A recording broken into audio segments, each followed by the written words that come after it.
a sunny. Looking back, it was all needed. The problems, the pain, the trauma, the grieving. You are now tuned in to the prisoner to painter. Prisoner to painter. Hard work, dedication. Rainy days, inspiration. Prisoner to painter. And now, a word from your local Pope dealer. The Painter Podcast. I'm Nathan McDermott.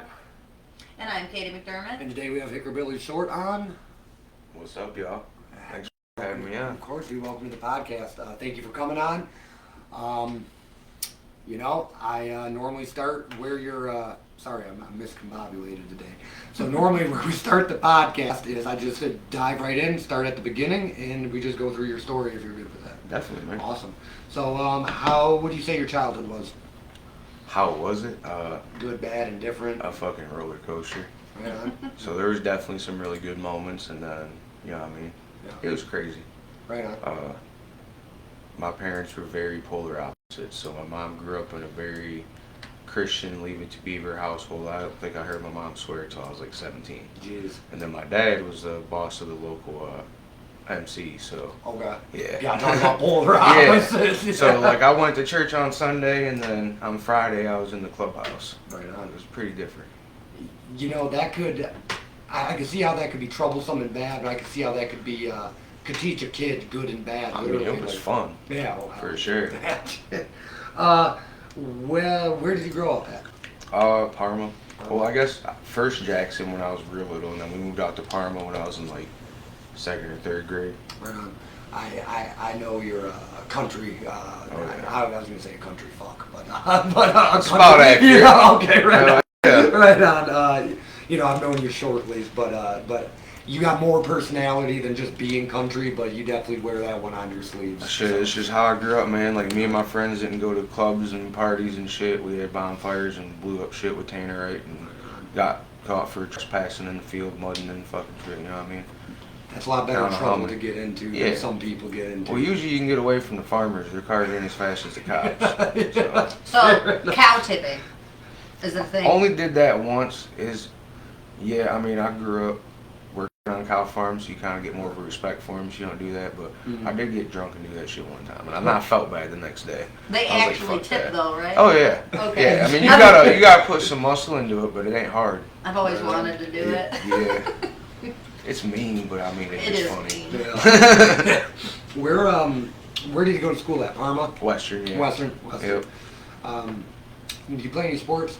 Football. I played other sports, like, up until like middle school because my parents made me, and so I did baseball and soccer, and I fucking hated it. Yeah. And then I did motocross and football. Those were the two that I actually liked until I blew my knee out. I was a foot fairy on soccer. Yeah. I was a foot fairy. Man, you guys were the ones we made fun of. Yeah. See, but Western was super divided though, because you had Spring Arbor and Parma, and Spring Arbor was all the rich hoity-toity kids. Mm-hmm. And then Parma was all the farm kids. Gotcha. So that's actually where my name came from, because all the rich kids would make fun of us, call us little hickerbillies and shit. Okay. But yeah, they all played soccer, we all played football. There was like a couple of crossovers, you know what I mean? Mm-hmm. There was like one Spring Arbor kid on the football team, I think, but for the most part, yeah. And the football kid, or the football, the person that played soccer that joined the football team is probably a kicker or something, is my guess, right? Now, I don't know if you played soccer. It really was like, it's weird to say it was divided because it was like almost all white kids. Yeah, you know what I mean? But it was literally like the rich kids and the farm kids. Poor kids. You know what I mean? Yeah. We were beefing it out. I mean, most of them would just tell you get in trouble. You didn't really get in a lot of fights with them, but... Drag your tractor to school day? That happened. Well, that wasn't even a day. That was just a regular thing. Dude, alright, so when I was growing up going to Western, they called it the hit corner in the parking lot, and it was where all the rednecks parked their trucks in like the front corner up by, you know what I mean? And it was like a real thing, like fucking new kids and shit like that would come and be like, get your fucking daddy's BMW out of this corner. Like, it was like that, man. It was all some high school drama shit. Yeah, Nothing that mattered, but it was funny. Yeah, man, it sounds like it. So I wrote this as a note, the small town, so everybody knows everybody type mentality. For the most part, yeah. Like, my dad and my buddy's dad, a couple other dads went to the Parma Cafe that my buddy's family owned. Okay. Like weekly, and sat down and ate breakfast with the chief of police type of thing. It was that kind of town. So that's cool. Hey, that's it's good and bad. Good, you feel safe, secure. Bad if you're trouble causing and stuff like that. Nah, he didn't play with no troublemakers. That was the thing. If you were just like, you got caught out drinking and driving, he'd be like, he'd take your beer and follow you home type of thing. Gotcha. You're not hurting anybody, but if you were actually hurting people, raising hell, so would come down on your ass. Mm-hmm. He didn't play with that shit. Right on. Hey, that makes for a good cop. Were you so K through 12, just trying to go through the motions here. Kindergarten. Well, I actually started out at a private school. Okay. That was my mom with the church side. So kindergarten through second grade at a private school, and then because of my dad being who he was and shit, that didn't go too well. So we went to public school. Yep. Right. Man, were you always into music? Yeah, man, I got my first guitar when I was like 8. Didn't really stick with it or do anything, but I've always had a passion for music. So like, I don't like TV. No. I watch like movies with my family, shit like that, and I watch Joe Rogan. Right on. That's about it. Right. And, so music was always a thing for me. Like when I got my first apartment, I didn't have a TV in there. I had a beer pong table and a couch in the living room, and then a big ass stereo system and a kitchen table. That was it. And I was happy. It don't get better than that. Yeah. It don't get better than that. Shit. Is there any notable trouble that you would have gotten in, like let's say middle school, high school, something worth mentioning? I mean, lots of fights. Mm. I was a fat kid, so I got picked on, but I was a fat kid that knew how to fight, so when you picked on me, I rocked you in the shit. Yeah. So Hey, I got in a lot of trouble for that, but it was never, I was the one that bullied the bullies, you know what I mean? The sheepdog. Yeah, I don't like, when I saw someone fucking with someone, I'd run up and snatch them up just because I was bigger and I could. But I didn't fuck with people just because I was bigger and I could, you know what I mean? Gotcha. Yep. Did you have all of your high school schooling stuff? Was everything normal, like dances? Did you go to prom? Did you go on senior trip? No. I went on like all the trips and shit like that. I went to one homecoming because I was with a girl at the time that wanted to go. Gotcha. But I've always been very antisocial. Not antisocial, actually. I guess conformist. So everybody else that's in the big groups hanging out, going to the dances, me and 15, 20 of my buddies were throwing a bonfire on homecoming night. Like, yeah, fuck that dance. We're going to have a real party out here. Yeah, that sounds you know like what I mean? fun. Yeah, hell yeah, it does. Yeah, blah, blah, blah, blah, blah, blah. Any jobs in high school? I know you do construction, but... No, I actually had my first job. Technically, I guess I started when I was like 8. Right on.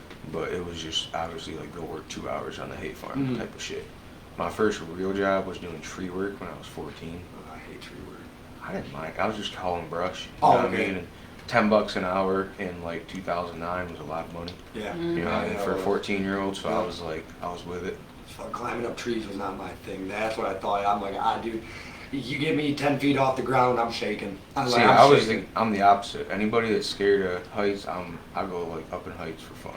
So I was the kid that would take a book and go climb a tree and sit up in a tree and read a book for hours. Right on. Yeah. Man, well, learn more and more about you every day. I didn't know that about you. So kindergarten, 12th grade. I bring this up because if there was a bad childhood, I think it's notable for like people that are listening. Good childhood. Yeah, I wouldn't say it was overall bad. I would say, I guess it was relatively good. There were just definitely some bad parts, Gotcha. but I wouldn't say I had like a traumatic, horrible childhood. You know, I mean, just shit happens. Yeah, heck yeah, it does. Did you always live in Jackson area? Did you always live around Yeah, here? pretty much the outskirts of Jackson County. So when I was like 17, we moved out to Horton. Okay. And then the house that we lived in burned down, and that was when I moved out. Got my first apartment when I was like 19. Okay. How was moving? That's what, junior year. How was moving right in the middle of like? It wasn't really shit because it's only 15 minutes between the two places. You know what I mean? All my buddies lived in Parma. Took me 15, 20 minutes to get to their house. The school was only 10, 15 minutes still. So I was like right in between Horton and Spring Arbor type of deal on Moscow Road. So everybody you grew up with or hung around went to all the It's like a country block. Pretty much, yeah. It wasn't shit. It was like, oh, it takes me 15 minutes to get to Timmy's house instead of 5 now. Yeah. Shoot down like Fulks Road, something like that. Right, yeah. And then fucking, we had a barn too when we moved out there. That was a nice part. So I guess I was 16 because it was the summer between my sophomore and junior year. And dude, we turned it into a party bar. Me and my buddy Ben, we found some old carpet my dad had from a church, fucking a couch and wired up. I got into my dad helped me wire shit from the garage out to the barn. Hell yeah. Got us power and shit, dude. We fucking had a little party room, Nice. and then we built a UFC ring out there, so it wasn't a bad move, you know what I mean? Yeah. My mom was oblivious, because she didn't want to know, I think is what it was, but it was far enough away that I could have 20 people over and have a banging ass party. And my mom would be like, oh yeah, he's out there hanging out with his friends playing Xbox. I know how that fucking. Oh man. I didn't assume so, but I still want to ask. Not in a bad way. Was there any college or anything after high No, school? hell no. I never even finished school, man. I got my GED because the state made me, Okay. and I tested out of it instantly. I went in and was like, fuck you guys, I don't need to do this, blah, blah, blah. And they're like, well, you can take the pre-test replacement. And I took it, and the dude was like, you weren't kidding, these are the highest scores I've ever seen. Nice. And I was like, sweet, so can I just take the GED? And I took it, got college credits, and we're probably going to burn the GED in one of my music videos. That's gonna be interesting to watch. I fucking hate the system, man. So Yeah. I've always been like, I don't need a piece of paper to prove I'm smart. The only reason I got one was they made me. Yep. Literally the establishment made you, man. Fucking. Was there any trade school why you decided to do construction, or did you just have to fall into it, or? Yeah, pretty much. I grew up. My dad always did construction, so I go to job sites with him. I always knew a decent amount about it. But then, when the house burned down, I originally went and lived with my buddy Alex out in Michigan Center. Okay. And then I got a job with my buddy Nate doing granite countertops. Okay. So that gave me the money to get my own apartment. Mm-hmm. Don't mind my asking, why did the house burn down? It was natural causes, or? the heater blew up or something like that. Gotcha. Yeah. Was pretty that wild. a big turning point for Oh you, yeah, it though? was wild. Like a lot changed? I was already ready to move out of my parents' house. I was 19, and you know what I mean, but I didn't have the motivation. So that was like a fucking kick in the ass. They're gonna go get another house. I ain't fucking moving back in with them. Yeah, no kidding, man. Okay, so right at just going by my notes, and I probably need to quit fixating so much on this, but it just Alright, didn't man. go off for me. It helps me stay in order. But so I asked you outside, but I'm still gonna ask, what job do you have now? Musician and YouTuber, man. Awesome. That's my full-time job now. Good. It honestly has been kind of a blessing in disguise. So I got laid off from my construction job. My YouTube was taking off, and it was already looking really good. Awesome. And I've been working on building a music career for 3 years now. Awesome. So that's always been something that I was working on after I got home from work type of thing. And to be honest, I wasn't getting much sleep. I was burnt out on time. And then they came in, they lost a contract, and they laid off everybody that had been there 2 years or less. Gotcha. So about 25 of us got laid off on Friday. Saturday I woke up, my YouTube was fully monetized, and I made like $1,000 my first week on YouTube. So I was like, well, this is my job now. Fell right into place for you. Can't beat that, man. Yep, just put that 40 hours that I had at work, focused on that, and just making that expand, you know what I mean? Yeah, it's crazy to think, because I'm like, oh yeah, I just lived up in Lansing a year ago. I just hung out with you a year ago. It's been 3 fucking friggin' years since that's great. So to see where you started 3 years ago till now is like, it's insane. I mean, you're doing shows at venues, it's crazy to think. So another 3 years. Yeah, we got one coming up right here in Jackson, man. Awesome. At the Music Box, March 22nd, we got Leroy Biggs, Chop Easy, JJ Hughes, Odd Job, Awesome. me. There's gonna be a bunch of us there. Man, you said me last. Hell, I said Hickerbilly Schort. Hell no. Then these guys. Technically, we were a big show, so it's the Pond Creek to Parmatucky show. Oh, Y'all wow. get your ticket to skeletix.com or hickerbillyshort.com. I'm gonna put that in the comments. You said what day? March 22nd, and tickets are available at hickerbillyshort.com or on Skeletix. Awesome. 22nd at the Music Box. Yep. So just real quick, you said 3 years ago is when you really got into music, or started doing what you're doing now. That's when I got serious with it and started doing it right. Okay, when did you decide you wanted to do it though? Hey, I'm gonna do this for a living or whatever. Man, so initially, I guess I kind of had like an epiphany. I was just like meditating. I don't really know how to explain it. I guess my form of meditation. So I wasn't like sitting on the floor going home. You know what I mean? Like for me, like riding my Harley can be meditation. You know what I mean? Driving with no music, anything like that. Yeah. I'll be doing that shit for like an hour. Gotcha. I watched this documentary, and then it was after that, it was a Bob Weir from the Grateful Dead documentary. And it made me realize that my path was music, and that was what I wanted to do, but I had no direction other than that. Okay. I was like, I'm put here to do music. That's all I knew. So I kind of just fumbled around with playing guitar and not knowing what the fuck I was going to do for a while. Yeah. Then I went down to Nashville, and I met Upchurch at the Nashville Speedway. Ran into him out there. Just Started bumped talking into to this him. guy. Yeah. Just bumped into Yeah, him? man. Okay. And yeah, he was down there for like a race, and fucking.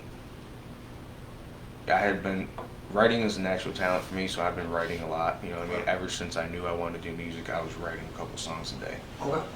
A lot of it came out like rap, but I had it in my head that I'm not a rapper. You know what I mean? I grew up on a farm type of shit, so I was like, that ain't my lane. Yeah. So I was trying to take it. I was trying to like force it a different direction. Right. And then I'm at church, and I said that dumbass shit to him, and he said, "Motherfucker, why aren't you a rapper? What are you talking about?" He's like, I made $2 million rapping last year. Yeah. And I was like, yeah. And like I realized as I'm saying it, who the fuck I'm talking to. I'm like, I sound retarded as shit right now. And I'm fucking, yeah, man. So I literally came home and got a laptop, a mic, and an interface that week. And just said, I'm doing this shit. I still didn't know what I was doing for about the first 6 months. I thought I was just going to record at home with no experience, no producer. So once I figured out it sounded like shit, even if my rhymes were good and shit, I figured out how to get in touch with a producer, and then eventually linked up with Dub 3030. Shout out Dub, man. Revolutionized my sound. Good. If any artists out there, they want to get that good industry quality sound, Dub works with anybody. He'll work with your budget. Like, check him out. He's a charting Nashville producer. He's got a couple #1 billboards and shit. Like, Damn. he'll make you sound how you're supposed to sound if you have talent. If you sound like shit, no producer can magically make you sound good. Yeah. No If you amount have of talent- auto-tune. Yeah, straight up. Straight up. But if you already have talent, double clean it up so you sound how you should, you know what I mean? You got a lot of love in the comments already. Yeah. Yeah, a lot. Bugs, Banjo, Samantha. Hell yeah. That's my Everybody's boys. saying what's up. Shout out Bugs and Banjo. Shout out my lady. How has it been getting gigs? Man. Let me rephrase that question. How was it at first getting gigs? How is it now getting gigs? I was blessed at first just because of people that I knew. Okay. So I've only ever paid for one slot on a show ever. Okay. And that was one that I decided was worth it, and it did pay off. It was still only $200. Okay. I like to approach everything different. So my first few shows starting out, I just knew the right people. I got to open for DJ Paul. I think it was my 3rd show ever. From 3-6 Mafia. Yeah. No, I know. That's why I was like, Yeah. okay. I was like, Yeah. damn. All right. And then, you know, just people plugging me in with a lot of local shows.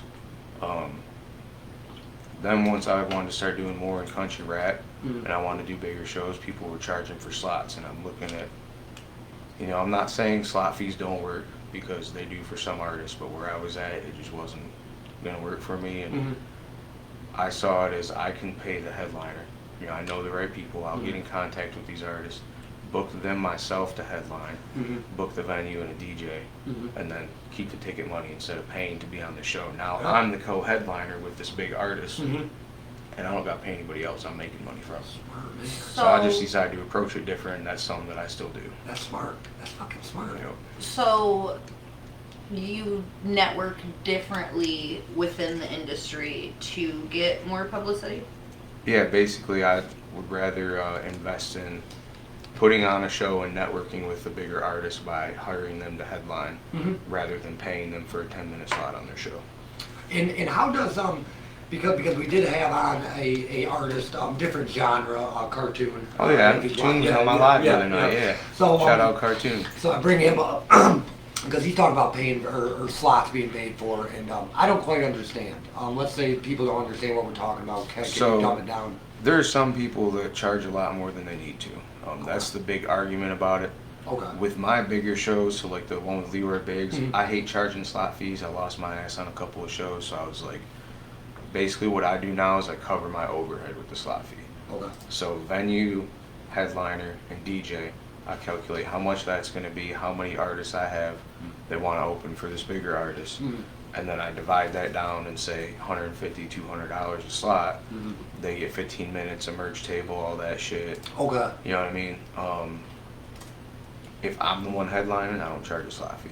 Gotcha. Because I don't really have overhead. I have to pay my DJ a couple $100. I'll absorb that with tickets. That's fine. Mhm. But when I have to pay a bigger headliner, $1,000 to $1,500, $2,000 to come in, I'm not gonna lose my ass on that. So I just make sure. Basically, all the slot fees do is when the show starts, everything's covered. Okay. So it starts out, the ticket sales, you know what I mean, are all just straight profit. And then what I do too is I give the artists options. If they're on a show and they pay me a slot fee, I'll give you tickets to sell. Okay. So you can make your money back. Gotcha. Gotcha. So it's really like if the artist wants to hustle and get their money back and they can put asses in seats, then it doesn't really cost them anything. Gotcha. You know what I mean? Yeah. If they're not going to bring a crowd and they want exposure from it, they can pay the $200. That was what I was just gonna ask. I'll pay you $200 because I'll get to be in front of however many people, and then now they know my name. Exactly. So it could be a good investment. I can see how it could be good and bad. It's like I a see. deposit. It's like a deposit that if you do it correctly, you get the deposit back on top Right, of if you can more. hustle some tickets, yeah. Yeah. Okay. That makes sense. I see you on some pretty big cards now. Was one of my notes. I see big names with your name. I guess is what I'm trying Yeah, to say. So I'm very selective with what I do now just because I did get a lot of traction all of a sudden out of nowhere. And it was something I had to adjust to because if I wanted to, I could do a song with 65 people right now. Gotcha. But I decided to tone it back and make it not about money or anything like that. It's basically, if I vibe with someone and I fuck with them, I'll do a song with them. Perfect. I won't just do a song with some random dude that's like, here, take my money, I want a verse. Yeah. You know what I mean? How does it make you feel seeing your name next to like Upchurch or 3-6 Mafia or like? I mean, it's pretty cool. You know. Gotta be hard to stay humble, I guess, was more the question, because that's like, I'd be patting myself on the shoulder real fucking Not hard. really for me, you know what I mean? I'm just not, I won't say I'm a humble person because I'm very cocky about certain shit, but I don't really attach a lot to having my name attached to other people, you know what I mean? Gotcha. Yeah. For me, it's more of a personal thing. So, like, a lot of people are like, oh, you got Upchurch on your show, and it's not a big deal to me to have Upchurch on my show. It's a big deal to me to be able to sit down and talk to Upchurch. That's awesome. And that has nothing to do with the fame or name attached to it or anything. It has to do with, I've always been a huge fan. I want to sit down and talk to dude and pick his brain. Yeah. So to me, like, that was one episode, the first one especially, that I almost kind of felt selfish because I didn't give a shit about nothing else going on, dude. Yeah. I was sitting here, I was like, I'm kicking it with church. Fuck the chat, fuck everybody else. Yeah, this is what I Right, want. Yeah, I get it. We just happen to be live right now. You know what I mean? Like, yeah. How was dealing with criticism starting out?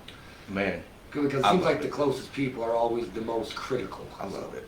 Do you? To be honest, Okay, I get okay. fuel from it. So, and Okay. I got thick skin, so nobody has been able to say anything that's gonna really, you know what I mean? It's actually gonna bother me. Yeah. So most of the time, it's funny as fuck to me. Right on. A lot of people, like, I've had comments about, like, I laugh shit off, but, like, they think it's like a cover. I really think shit's funny, dog. Like, motherfuckers talk shit, and I actually genuinely find comedy in it, especially if they got some good burns. Like, if you roast me and it's a good one, I'm gonna fucking die laughing at myself. You know what I mean? Yeah. It's just the fucking internet, man. People take that shit too Yes, serious. they do. It's not real life.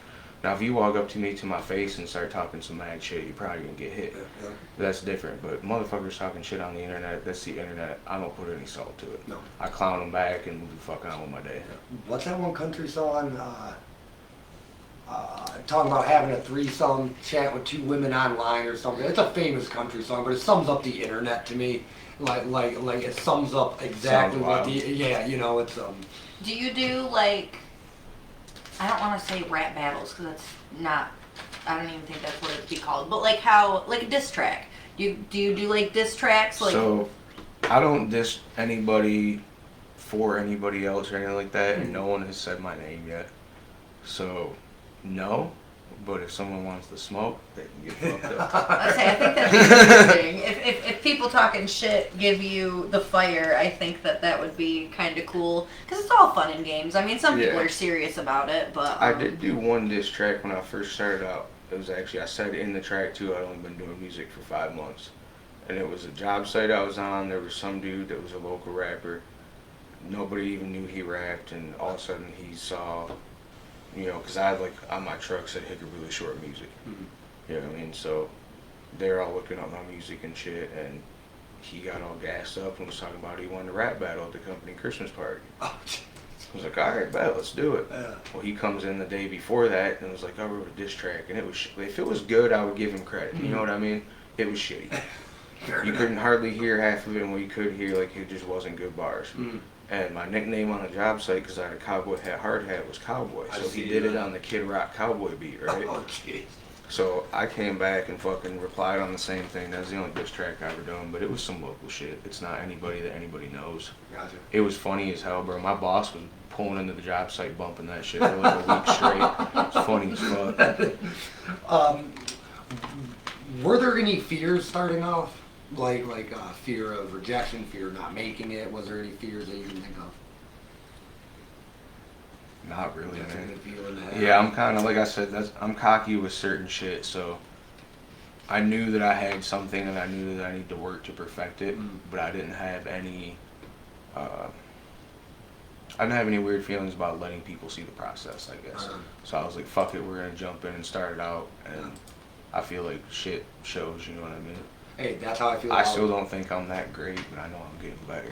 So. Hey, that's how I feel about this. When I invite people on, it's like you're dealing with my mess right now. Eventually, it'll all be dialed in. So I understand letting people be a part of the process. Yeah, I understand that definitely.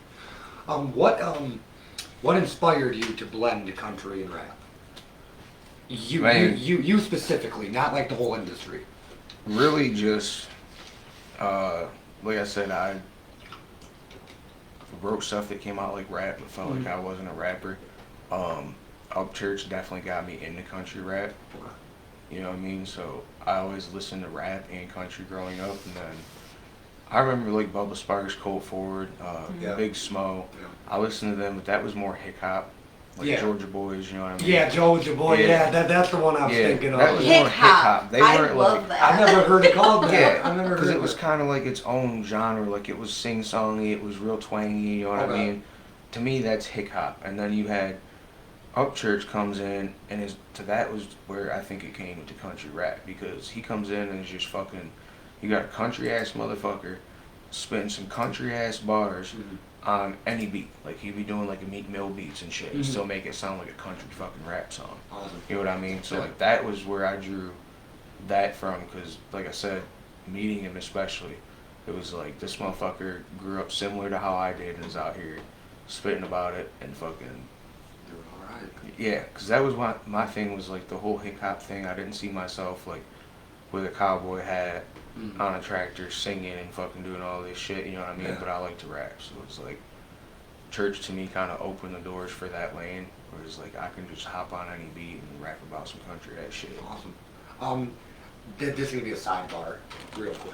Oh, you're good. Jelly Roll, before he is who he is now, did you like his music when he first started off? I like old Jelly Roll better than new Jelly Roll. I agree. I've heard that as a consensus. I was curious. I mainly like his features on certain things more than like his own like discography. But I miss when he was like up with Tech Nine and things like that. I really loved it. Yeah. I was just curious because he used to fall in that category, so I was just curious. And I think Jelly Roll's a great singer, and it's cool that he's gotten where he is too.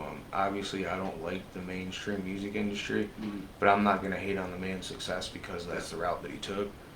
I just personally, as far as his sound and nothing else, I like rapping Jelly Roll better than singing Jelly Roll. Fair enough.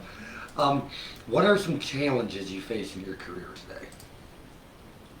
I would say exposure, which is quickly not becoming as big of a challenge. Awesome. And then budget, which is also quickly not becoming as big of a challenge. So. Well, and budget's a problem for a lot of people anyway. So. Definitely. I mean, a budget is still a problem, because if I had 10 grand, I could fucking finish up all the shit that I'm trying to finish up over the next 2 months type of thing. Yeah. But I have to fucking do it a little bit at a time. Save a little bit. So I mean, it's still an issue, but it's quickly not becoming as much of an issue just because I have a lot of doors open for me right now. Awesome. So, what was your early support system like when you started doing this? Like, who was in your corner?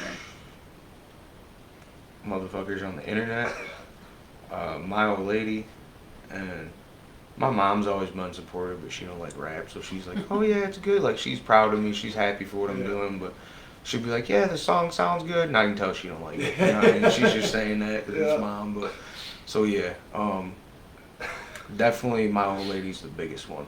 Shout out to her, man. She's always been really supportive, super inspirational.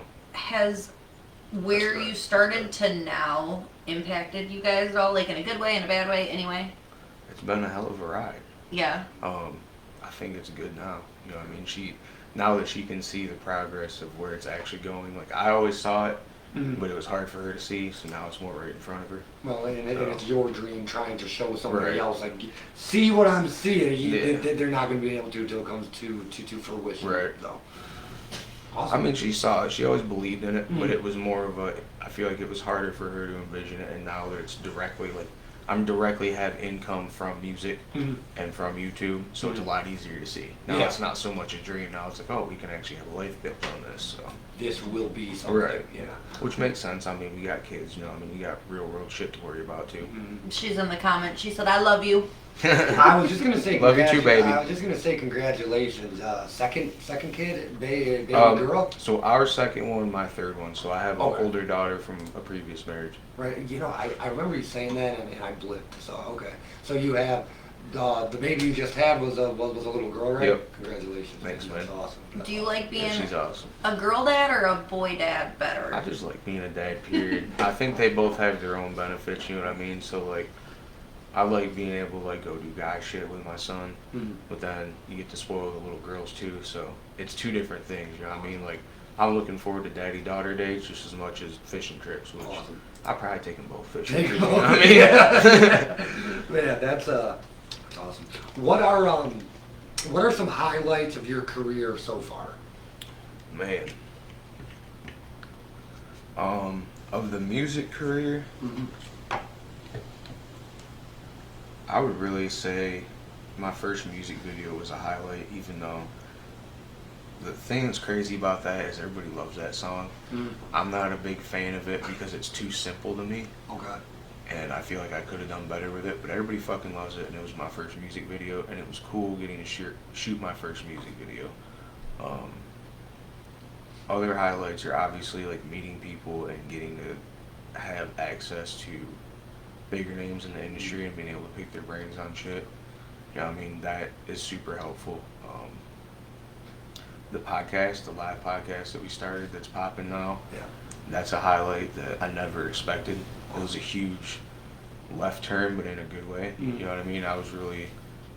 The podcast was kind of a side thing. We didn't intend to do the live thing, and it kind of popped off and we ran with it. Heck yeah. And it was always kind of a, you know what I mean, not my focus, and now it's kind of taken over. I'm having to make time for the music aside from the podcast. Yeah, it's pretty wild. And it's kind of funny you said that though, about how you're not the biggest fan of the song that everybody likes. And it seems like that's the consensus of a lot of even super famous artists. It's like everybody's favorite song is the one that they hate the most. They're like, dude, I've had people get upset at shows because I didn't do that. And I'm like, y'all want to hear that one? Like, out of all of them, that's right. That's like Led Zeppelin. Yeah, that's what I was thinking of. They hated Stairway to Heaven. Hated it. I didn't know that. Yes, that's absolutely crazy. hated it. And the only time he's ever really enjoyed like a cover of it is when Heart did it. Okay. Little tidbit of that, but yeah, that's a common thing. Is that these people? It's like the song that got them big, or like a song that everybody knows. And they're like, man, I hate that song. Yeah, I just think that's funny. What advice would you give to people just starting out? Music or podcast? Just anybody starting off with what they... Believe in yourself and don't listen to anyone else.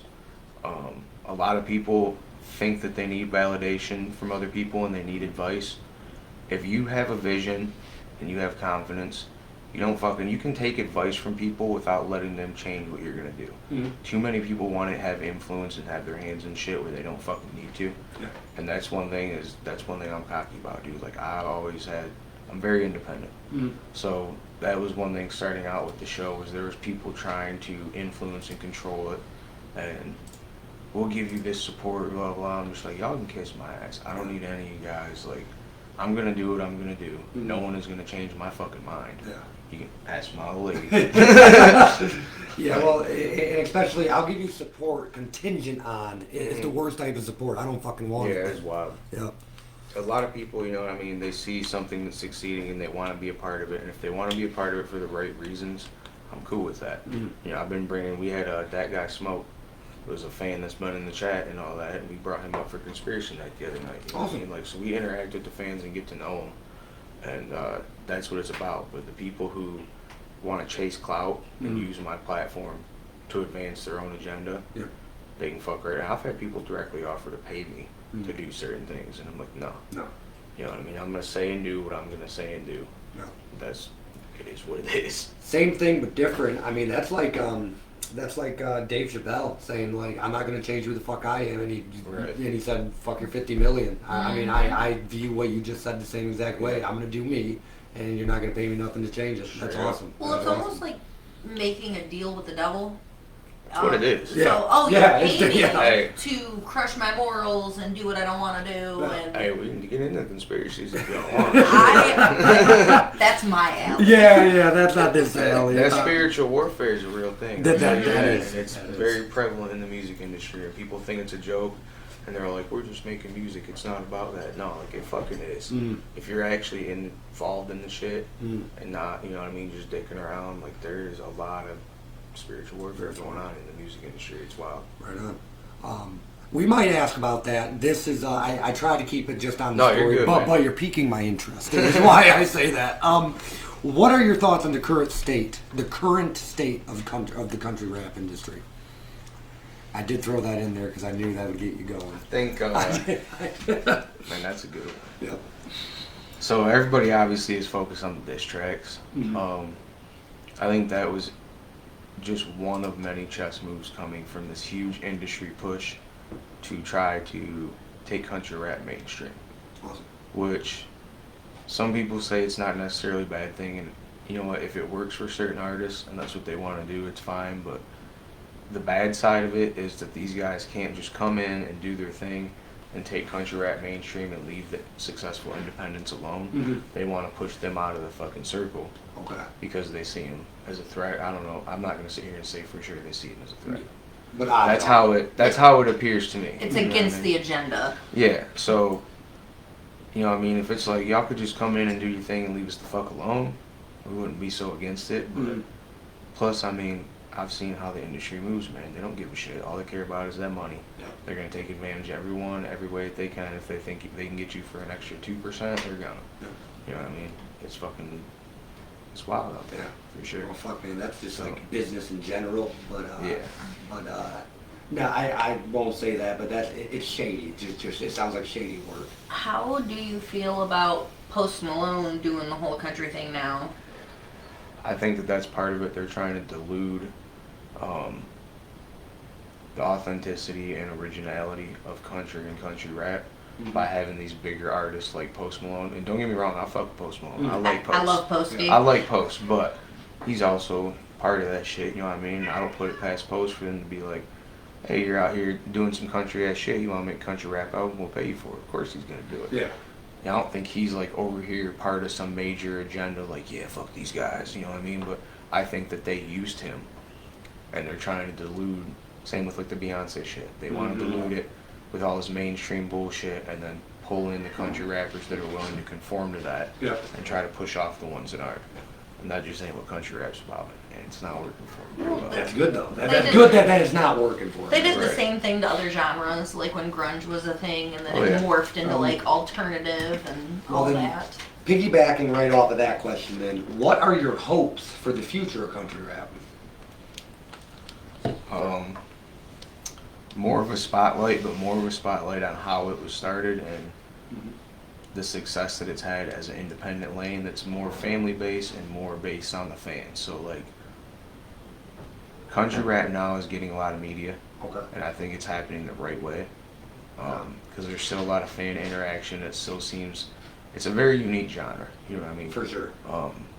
Country rap artists interact with their fans more than most other genres. I've noticed that. So I think if we keep that and keep the power in the hands of the independent artists who are able to build this, because I mean most country rappers come from blue collar jobs, so So you got that work ethic and you can build it. If we keep it that way, I mean I think it'll be really good. I don't think necessarily the mainstream thing is all bad, but they need to quit being fucking assholes about it and just do their thing. Yeah.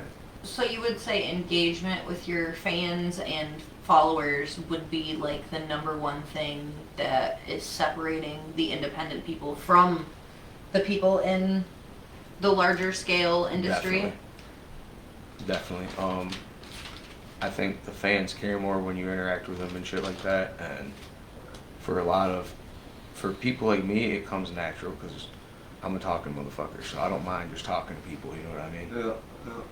So it isn't anything for me to respond to some comments every now, I don't see them all. It's impossible to catch up with them all, but I take some time every day to respond to fans' comments, you know what I mean, engage with them, so I think that's definitely crucial. Do you ever do like a giveaway for tickets or anything like that? I do a lot of merch giveaways. Usually I have my son like draw out of the hat. They like seeing him on camera, so. That's awesome. Well, the next couple questions we kind of already answered, which was great. It's not bad, but like where do you draw inspiration from, and you kind of set some artists. And yeah. One thing I will say about that, I always separate my inspiration and my influence. Okay. Because my inspiration definitely comes from Upchurch. Okay. My influences in rap though are Wiz Khalifa and 50 Cent. Right Okay. on. So Okay. that's what nobody ever really expects. But yeah, Yeah. that I didn't expect that. sing-songy mid-pace rap, you know what I mean? I got it. Thank you. Sorry, guys. My cat. You're good, man. Get out of here, okay? We have a living terrorist. Yeah. Well, that's awesome. I'm glad you. What's the word I'm looking for? Recognize? No, said that. Oh. I'm glad I see that. You're glad he differentiated. So what inspires your songwriting? Anything and everything. It's definitely real life experiences. 95% of it is my real life experiences. Sometimes it might be something that I see happen with like a buddy or someone that I know really well. Gotcha. But I try to keep it with me. Now it can be anywhere from when I was 12 years old to yesterday. Gotcha. You never know, and it might be in the same song. Mhm. You know what I mean? So Just jump right. yeah, but I always make it. Like when I say like used to run from the cops down the railroad tracks. That's a real thing. Mhm. Like, there's the 2-track next to the railroad tracks in Parma. Back in the day, nowadays, for you young kids in Parma, you can't get away with this anymore. Don't do it. Don't fucking do it. Back in the day, though, the cops couldn't chase you down the 2-track. So they would just try to cut you off at the next road. So Okay. we'd be running from the cops, you whip down the 2-track, they'd go up to the next road where we had buddies that had property off the railroad track. So we'd whip into like Troy Bradley's, fucking park in there, hide the fucking truck in the garage, cops are circling all over trying to figure out where the fuck you went, pull it out the next day, you're good to go. You know what I mean? So like, shit like that I say in my music is from real life shit, but you never know when. Gotcha. Gotcha. What does your creative process look like? Like smoking a joint, staring outside? Very different. Okay. Most of the time it's not intentional, sometimes it is. So like I'll be chilling by a fire or sitting in a barn, out at my mom's property, and shit'll just come to me. And I always keep a notebook and a pen handy. So Nice. other times I'll go in my studio, put a beat on, smoke a couple joints. And I always write when I'm smoking, but I do not smoke when I record. I might hit a bong once or twice, but it brings my energy level down too much. Yeah. So writing, I like to be high as a motherfucker. But then usually when I record, I'll get up, eat some food, drink some coffee, start recording. And then as soon as I'm done recording, start smoking again. Sober up. It's like, all I could think of was the iconic Lil Wayne, how you hear the lighter flick Yeah. in the beginning. So, I did that. I did a couple of songs stoned as hell and they just didn't sound right. I had to re-record them. Yeah. But How you probably already answered it, but I do want to ask this because I think it's very important. How do you feel the internet has affected you? Good, bad, or indifferent? I think it's affected me in a great way because I don't let the internet affect my real life. So the only impact the internet has had on my real life is getting my music out there and giving me a way to do what I love and support my family from it. I see how the internet can be very negative for some people, especially if they're on it all day and they get really wrapped up in what's said on the internet. Yeah. like I said earlier, I don't give a shit. People talk shit on the internet. I think it's funny. Mm-hmm. You know what I mean? Or I just ignore it. To me, it ain't that big of a deal. It's not real life, and that's something that I preach a lot. Is the internet is not real life, guys. Like, it's there to entertain you, just like if you're gonna watch TV, but you still gotta go out and live real life. And one thing that I do is, like all my notifications are off for like Messenger and all that kind of shit. I get texts and calls. So pretty much throughout the day when I'm hanging out with my family and shit, unless it's really important, I'm not on that shit. You know what I mean? I get off my computer after the podcast. Yeah. Other than to get on YouTube and play music, I don't really get on the internet throughout the day. And then when it's time to, you know, like maybe an hour before the show, I'll do some, like, what's going on in country rap today, and then hop on and do that. So I separate the two. Like, you can't let the internet bleed over into your real life. That'll fuck your shit up. And people probably think that, people think they're important because of the internet, and I think that has made some people have them believe they're more important than what they are. And I hate to say it like that, but it's like, you are not that important. And I'm sorry to tell you, but you're not. Like, so I feel like that has been a big issue with the internet. But do you write your own songs and lyrics? 100%. Yeah, yep. I don't even know why I wrote that down. Writing is my natural talent, so I write more music than I'll ever fucking record. I have 15, 16 notebooks full, and a file cabinet that's got 400 or 500 sheets of loose music on it. Yeah, so. So you would never do the ghostwriter thing? No.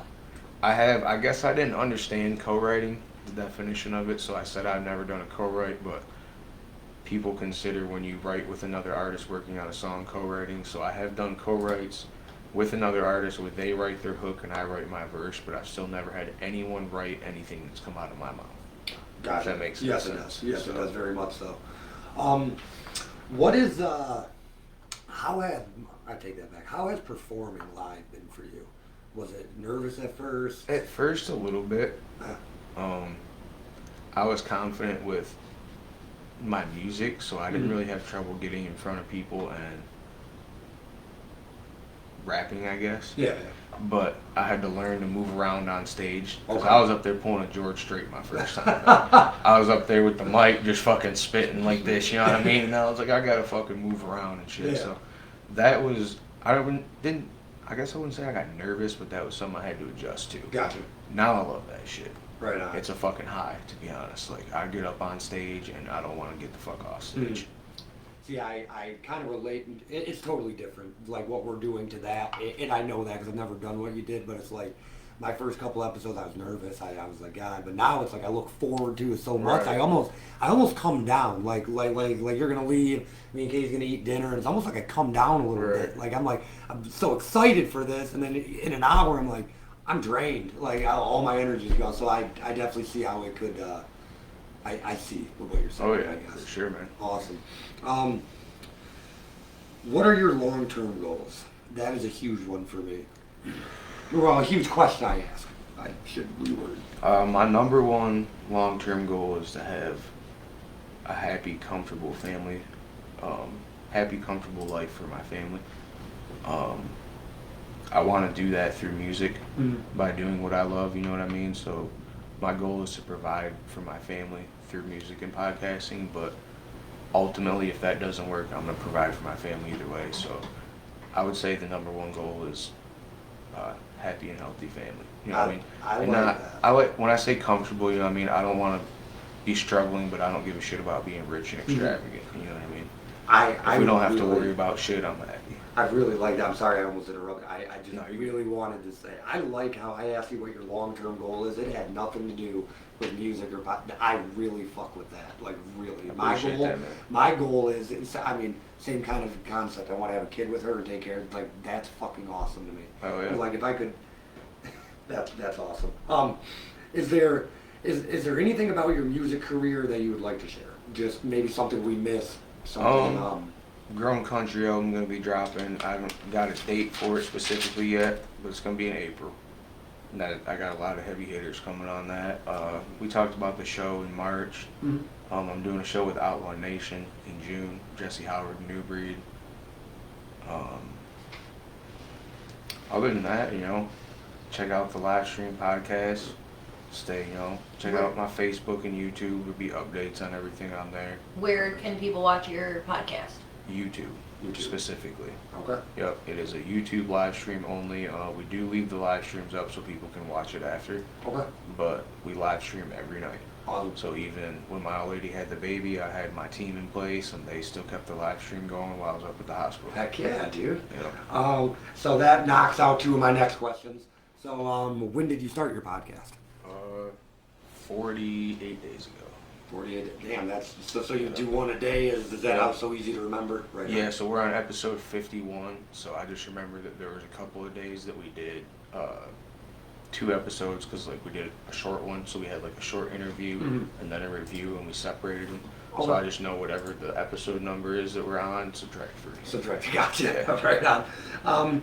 What type of questions do you ask on the podcast, and what is it about? It depends on the episode and who the guest is. So. Fair enough.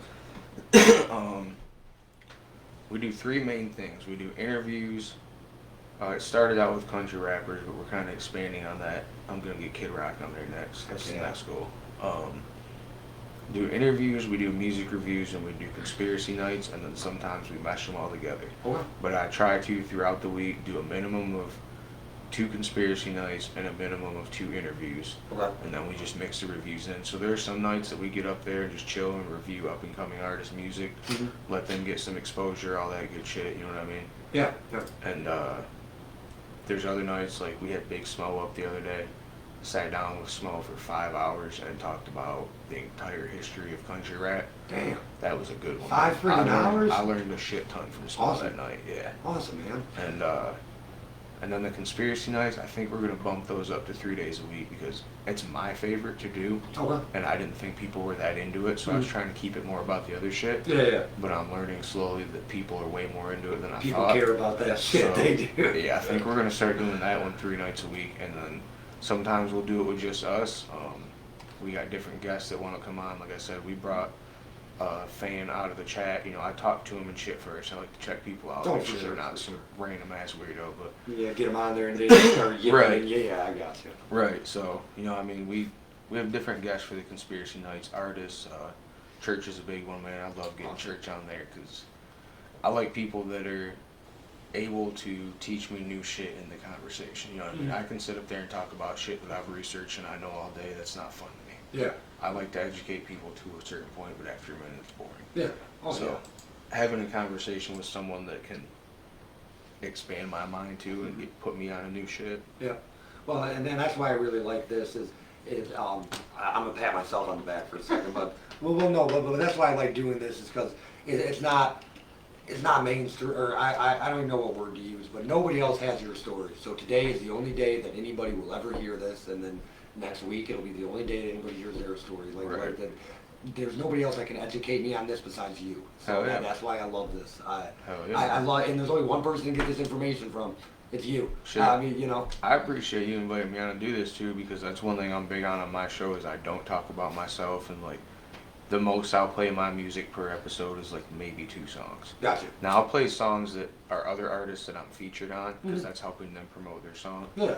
But I'm real big on not talking about myself and not fucking so, you know what I mean? I've had a lot of people say, like, you should do an interview, we want to hear your story and shit. That's why when you said that, I was like, hell yeah. Lined It's up a good right. idea, yeah. Yeah. For sure, man. Yeah, man.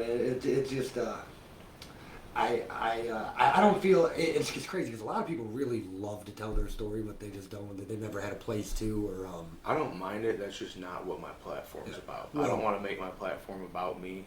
So I'll do 100 interviews and tell my story. I'm cool with that. Yeah. But I won't ever do that on my show. Yeah, no, I want my show to be more focused on either enlightening people or putting up and coming artists in the spotlight. No, I agree completely. And that's why I'm gonna get right off me here. But it's like this isn't about me anymore. I had one episode it was about me. Now it's about you, or so on and so forth. Now, mind you, it is a conversation, so there are some relevant things. Right? No, yeah.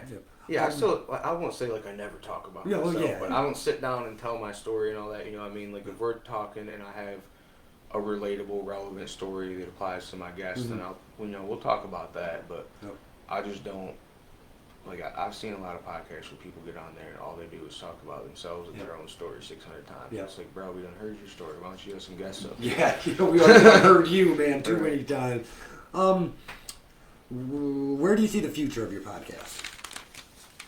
Like, what is your goal? Just to keep doing reviewing, or what do you say? Doing DOOIN. Doing that's from Upchurch, man. Okay.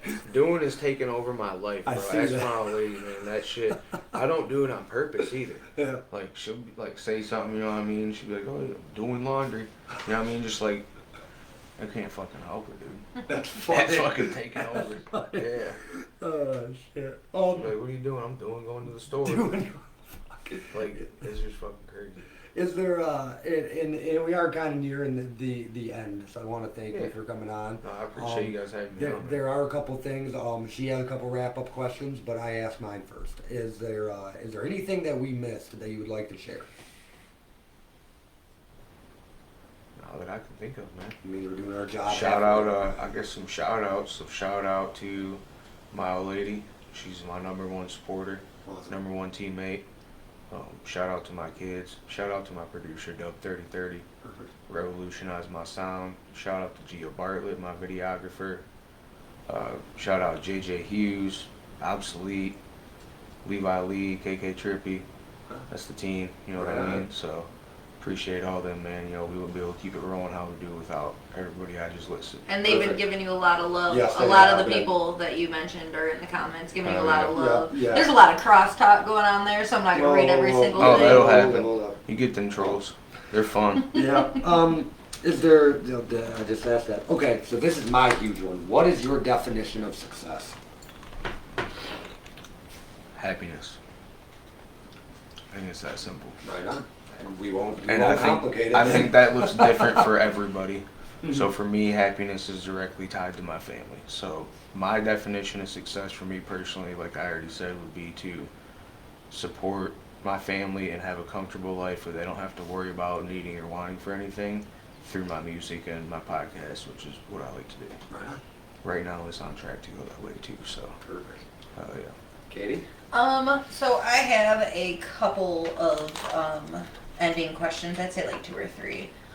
So we usually read like a person's mission statement or like their bio. Do you have anything that you would consider to be your mission statement or bio?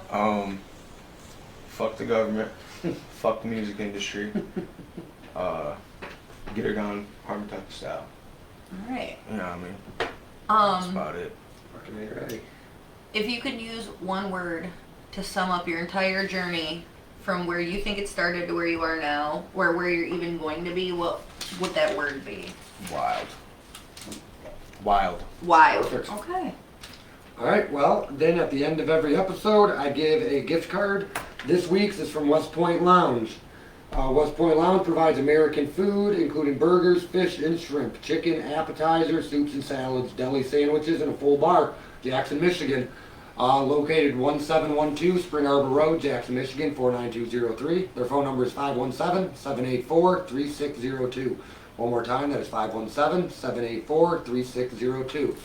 And $25, lunch is on us. Oh yeah, appreciate And that, man. I would like to point out that we do not get paid sponsors. We do this on our own volition as support local, eat local, shop local. Hell yeah. Perfect. All right. Thank you. Yeah, man. Yeah. Thanks for having me on. Of course. Appreciate Thank you you very guys. much. Yep, of course.